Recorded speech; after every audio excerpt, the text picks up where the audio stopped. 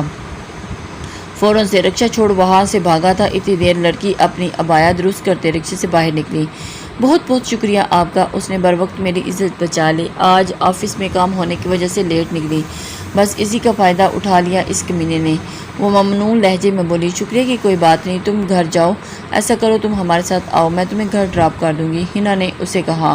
وہ دونوں گاڑی تک آئیں اور اس کی نظر اچانک گاڑی کے ٹائروں پر پڑی جس کے چاروں ٹائروں کی ہوا نکل چکی تھی۔ یہ کس نے کیا؟ وہ حیرانی سے سر پر ہاتھ پر مار کر بولی۔ وہی رکشہ ڈرائیور اندھیرے کا فائدہ نکالتے ہوئے ایسا کر گیا۔ ہنا نے اسے گاڑی کے قریب سے نکلتے ہوئے دیکھا۔ وہ کان کے ساتھ فون لگائے کوئی بات کر رہا تھا۔ اب کیا کریں؟ وہ پریشان ہوئی۔ بدرا نے اندر سے ہی ڈور کو کھٹکھٹایا۔ ہنا کی نظر سامنے آتے ہوئے کچھ آدمیوں پر پڑی۔ وہ اس رکشہ ڈرائیور کے ساتھ چلے آ رہے تھے۔ اس لڑکی نے جب اتنے لوگوں کی اپنی طرف آتے دیکھا تو اپنی عزت اور جان بچانے کے لیے الٹے قدم لیتے ہوئے وہاں سے پیچھے کو بھاگ نکلی۔ ہنا بیٹھ لیے ابھی بھی گم و گم کی کیفیت میں وہیں کھڑی تھی۔ یہی ہے وہ لڑکی، پکڑ لو اسے، آج اسے ہم میں سے کوئی بھی نہیں چھوڑے گا۔ وہ رکشہ ڈرائیور اپنے باقی ساتھیوں کے ساتھ چہرے پر خباثت سجائے اس کی طرف بڑھ رہا تھا۔ دیکھو میں کہہ رہی ہوں میرے قریب مت آنا، وہیں رک جاؤ۔ وہ چاہے کتنی ہی بولڈ کیوں نہ ہو تھے تو اتنے مردوں کو ایک ساتھ اپنی طرف بڑھتا دیکھ کر اس کے ہاتھ پاؤں پھول گئے تھے۔ اس کے 10 لوگ ایک ساتھ اس پر حملہ آور ہوئے اور گینگ ریپ سنا ہے کیا ہوتا ہے؟ نہیں سنا۔ ایک شخص اس کے ہاتھ میں بیٹ چھین کر دور پھینکتا ہوا بولا، چل آج آنکھوں سے دیکھ۔ ان میں سے دوسرے نے اسی کی گاڑی کا بونٹ دھکے سے گرا دیا۔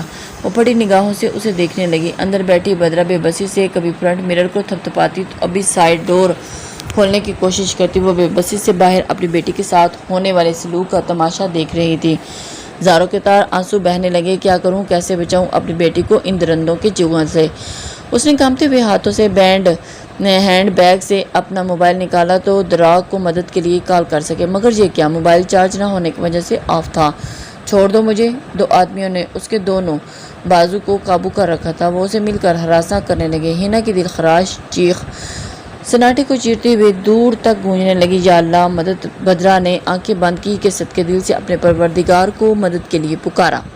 بازل جب صبح ہنا کو اس کے گھر ڈراپ کیے واپس جانے والا تھا تو فون پر آتی مسلسل کال نے اسی کی توجہ اپنی جانب مبذول کروائی اور اس نے ایک بزنس ڈیلر کی کال کی تھی۔ آج ہی میٹنگ کے لیے کہا تھا اور اسی لیے وہ ابھی تک اسی شہر میں تھا۔ میٹنگ اٹینڈ کیے وہ واپس جانے والا تھا کہ اسے مانوس سی آواز سنا دی۔ اس نے گاڑی کا رخ سنائی دینے والی چیخوں کی طرف موڑا۔ سامنے کا منظر دیکھ کر اس نے بری آنکھوں میں سے شرارے پھوٹنے لگے، شعلوں کی مانند دیکھتی ہوئی آنکھوں سے جیسے خون اتر آیا۔ وہ گاڑی سے روکتے ہوئے ان کی طرف آیا اور اسے زمین پر پڑا ہوا بیٹ دکھائی دیا۔ اسے اٹھا کر ان کی طرف بڑھا اور اس پر جھکے ہوئے شخص کی کمر پر زوردار ضرب لگائی کہ وہ تڑپتا ہوا پیچھے ہوا۔ ان سب نے بازل پر یکمشت حملہ کیا مگر اس نے کسی کو بھی تو بیٹ سے مارا اور کسی کو ٹانگ پر گرایا۔ بدرا گاڑی میں بیٹھی یوں اچانک اتنے سالوں بعد بازل کو سامنے دیکھ کر حیران ہوئی۔ جس انسان نے کل اس کی عزت کے ساتھ کھیلنا چاہا آج وہی انسان اس کے سامنے باری باری اس سے پٹتے ہوئے اپنے زخمی جسموں کو سہلاتے ہوئے بھاگ نکلے۔ بازل نے اپنا کوٹ اتار کر ہنا کے شانوں پر ڈالا جہاں سے شرٹ پھٹ چکی تھی۔ اس نے واقعے کے زیر اثر نظریں جھکائے پوری طرح لرز رہی تھی۔ آؤ میرے ساتھ گاڑی میں بیٹھو۔ وہ اس حادثے کے باعث اس کی حالت سمجھتے ہوئے اسے اپنی گاڑی تک لایا اور اندر بٹھایا۔ وہ مما ادھر گاڑی میں، وہ فقط اتنا ہی کہہ پائی۔ بازل نے سامنے گاڑی میں دیکھا تو اسے بدرا تھی۔ وہ پلکیں جھپکائے اسے دیکھنے لگا۔ وہی دلکش چہرہ ابھی بھی بالکل ویسا ہی لگا، بس اس وقت گزرے ہوئے وقت نے اس کے بالوں میں کہیں کہیں چاندی بکھیر دی۔ وہ نظریں پھیر گیا اور نظریں نیچے جھکائے گاڑی کی طرف بڑھا تاکہ دروازہ کھول سکے، مگر ڈور تو لاک تھا۔ اس نے گھمایا مگر نہیں کھلا۔ گاڑی کی چابیاں کہاں ہیں؟ وہ پلٹ کر ہینا کے پاس آیا اور اس سے پوچھا۔ اس نے اپنی جینس کی پاکٹ میں ہاتھ ڈال کر ٹٹولا، نہیں ہے میرے پاس، تب پتہ نہیں کہاں گر گئی۔ بازل نے وہی بیٹ پکڑ کر سائڈ کے شیشے پر مارا۔ چھناک کی آواز شیشے پر ٹوٹ کر رزا رزا ہو گیا اور انگنت کرچیوں میں منقسم ہوا۔ بدرا ڈر کے مارے تھوڑا سا پیچھے کو کھسکی اور بازل نے لاک توڑ کر ڈور اوپن کیا اور باہر کو نکلی۔ چلیں آپ کو گھر چھوڑ دوں، بازل کی گمبھیر آواز سنائی دی۔ میں کیسے اس انسان پر یقین کر سکتی ہوں جس نے سالوں پہلے مجھے شدید پریشانی کا شکار ہوئی۔ یہاں زیادہ دیر تک کھڑے رہنا خطرے سے حالی نہیں، پلیز چلیں، وہ کہتا ہوا گاڑی کی طرف بھاگ کر جانے کا گاڑی سٹارٹ کی۔ اس وقت مدد لینے کے سوا اور کوئی چارہ نہیں تھا۔ وہ اس کی تقلید میں چلتے ہوئے جا کر پچھلی سیٹ پر ہینا کے ساتھ بیٹھ گئی اور اس کا سر اپنے شانے پر رکھے اس کے بال سہلانے لگی۔ ہینا نم آنکھوں سے اپنی ماں کو دیکھا، دونوں کی آنکھوں میں نمی کے ہلکورے لے رہی تھی۔ بازل نے ڈرائیونگ کے دوران فرنٹ مرر سے پیچھے دیکھا، دونوں بالکل ایک جیسی، بس ایک مشرق تو دوسری مغرب۔ ڈریسنگ کے حساب سے ایک کے چہرے پر ہلکی سی جھریاں تو دوسرے کی جلد میں شگفتگی اور تر و تازگی، مگر اب بھی وہ بے جان سی دکھائی دے رہی تھی۔ نیو ویژن، وہ دل میں بولا۔ اس نے سر جھٹک کر گاڑی کی رفتار مزید بڑھا دی تھی۔ کچھ ہی دیر میں وہ گھر کے سامنے تھے۔ پہلے تو بدرا حیران ہوئی کہ بازل کو کیسے پتہ چلا کہ گھر کا ایڈریس، مگر پھر دراگ کے بارے میں سوچتے ہوئے وہ یہ بات بھول گئی تھی۔ ادھر دراگ اور درید جو ان دونوں کو ابھی تک گھر واپس نہ آنے پر پریشان ہو کر انہیں ڈھونڈنے کے لیے باہر آ رہے تھے، کسی اور کی گاڑی سے بدرا اور ہینا کو نکلتے دیکھ کر ٹھٹکے۔ اوپر سے ہینا کے چہرے کا زرد رنگ اسے بہت کچھ سوچنے پر مجبور کر گیا تھا۔ وہ تیزی سے ان کی طرف بڑھا۔ بازل باہر نکل کر کھڑا ہوا تو دراگ کو سامنے کھڑا پایا، جبکہ بازل کو دیکھ کر دراگ کے چہرے پر سرد تاثر ابھرے تھے۔ ڈیڈ، وہ کہہ کر بھاگتی ہوئی دراگ کے گلے لگی۔ بدرا بھی چلتی ہوئی دراگ کے پاس گئی۔ دراگ نے بدرا کے چہرے پر کرب کے آثار نمایاں دیکھے تو اس کا دل کسی انہونی کے احساس سے ڈوب کر ابھرا تھا۔ دراگ ایک بازو کے حصار میں ہینا تو جبکہ دوسرے بازو میں بدرا کو لیے کھڑا تھا۔ کیا ہوا بدرا؟ بتاؤ مجھے، دراگ نے بدرا کی طرف دیکھ کر پوچھا۔ بدرا سہمے ہوئے انداز میں مناسب الفاظ کا چناؤ کرتے ہوئے بتانے لگی۔ دراگ کے چہرے پر ایک رنگ آ رہا تھا تو دوسرا جا رہا تھا۔ وہ ضبط کی شدت سے مٹھیاں بھینچے سب سن رہا تھا۔ درید کی بھی حالت دراگ سے کچھ مختلف نہ تھی۔ دل تو کہہ رہا تھا کہ ان بھیڑیوں کو آگ لگا دیں۔ بازل کو وہیں سے مزید کھڑے رہنا مناسب نہیں لگا۔ وہ واپس جانے کے لیے پلٹا۔ رکے، ہینا نے بازل کو آواز دی۔ وہ سر تاثر لیے پلٹا۔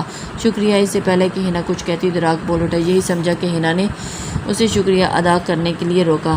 نو نیڈ، اٹس اوکے، اس نے وہیں کھڑے ہوئے سپاٹ لہجے میں کہا۔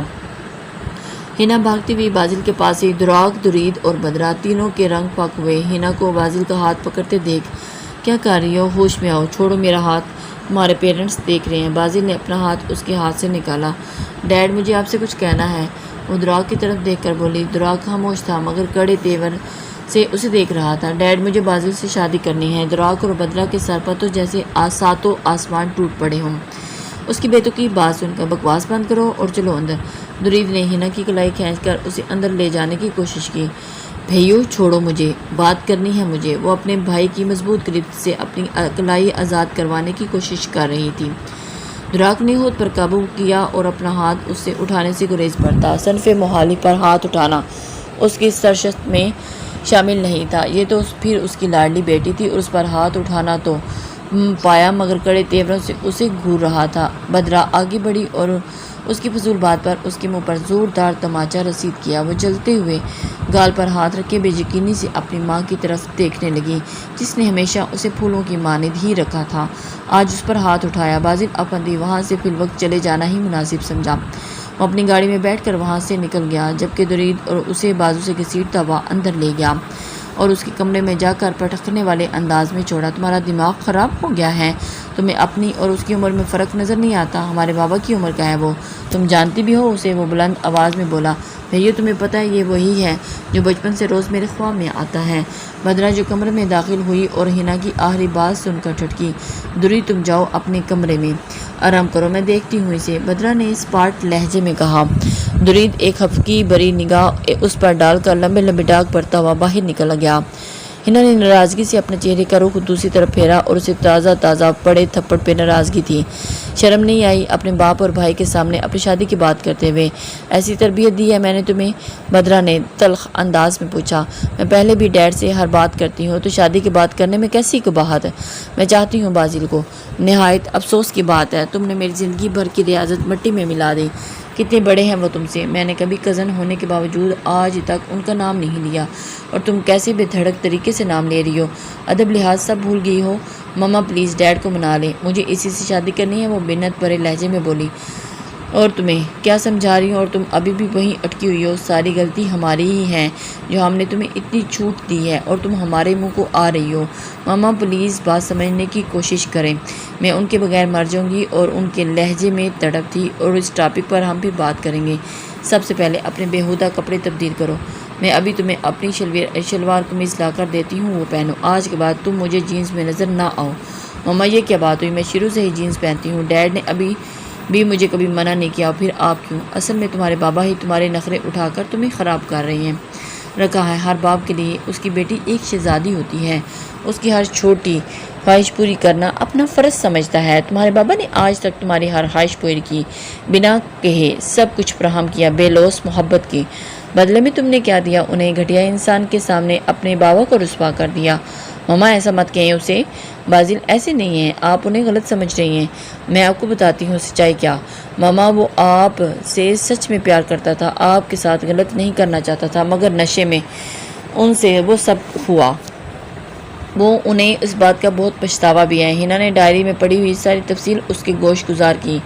بدرا اس کے منہ سے ساری سچائی حق دک رہ گئی۔